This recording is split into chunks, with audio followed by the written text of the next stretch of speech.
না, শত্রু আইডেন্টিফাইড না, we are open, we are looking for শত্রু। কিভাবে বাংলাদেশের সীমানাকে আমি বাড়াবো, this is a priority to me. সামাজিক যোগাযোগ মাধ্যমে এখন একটি জনপ্রিয় নাম লুৎফুরুজ্জামান বাবর, কিন্তু তার পরিচয়। লুৎফুরুজ্জামান বাবর একজন বাংলাদেশি রাজনীতিবিদ, যিনি 2001 থেকে 2006 সাল পর্যন্ত খালেদা জিয়ার মন্ত্রিসভায় স্বরাষ্ট্রমন্ত্রী হিসাবে দায়িত্ব পালন করেন। তিনি নেত্রকোনা 4 আসন থেকে সংসদ সদস্য নির্বাচিত হয়েছিলেন। লুৎফুরুজ্জামান বাবর 10 অক্টোবর 1958 সালের নেত্রকোনার মধন পৌরসভার বাড়ি ভাতারা গ্রামে জন্মগ্রহণ করেন। তাহার পিতা এটি লুৎফুর রহমান ছিলেন সাবেক পুলিশ কর্মকর্তা, তাহার মাতা জোবায়দা রহমান।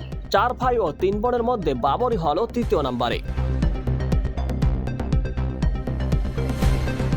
রাজনৈতিক জীবনে বাবর 1991 সালের 5ম জাতীয় সংসদ নির্বাচনের স্বতন্ত্র প্রার্থী হিসাবে নেত্রকোনা 4 আসন থেকে সংসদ সদস্য নির্বাচিত হন। পরবর্তীতে 2001 সালের 8ম জাতীয় সংসদ নির্বাচনে বাংলাদেশের জাতীয়তাবাদী দলের প্রার্থী হিসাবে একটি আসন থেকে পুনরায় সংসদ সদস্য নির্বাচিত হন এবং স্বরাষ্ট্র প্রতিমন্ত্রীর দায়িত্ব পালন করেন।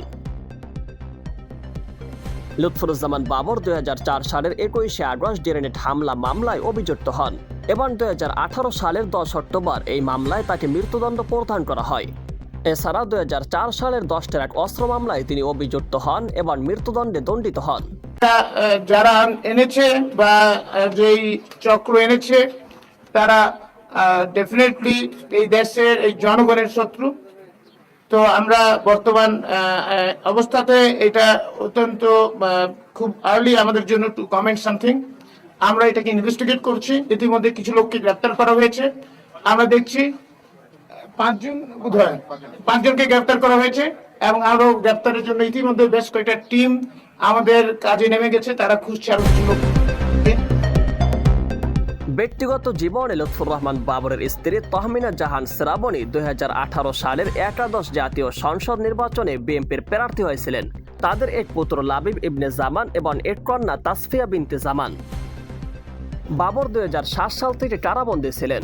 2024 সালের 1 ডিসেম্বর 21শে আগস্ট গ্রেনেড হামলার মামলায় তাকে হাইকোর্ট থেকে খালাস প্রদান করে। এছাড়াও 2024 সালের 18 ডিসেম্বর 10 ট্রাক অস্ত্র মামলায় হাইকোর্ট তাকে খালাস দেন। লুৎফুরুজ্জামান বাবরের রাজনৈতিক জীবন বিতর্কিত হলেও তিনি বাংলাদেশের রাজনীতিতে এক উল্লেখযোগ্য নাম হিসাবে সকলের কাছেই পরিচিত।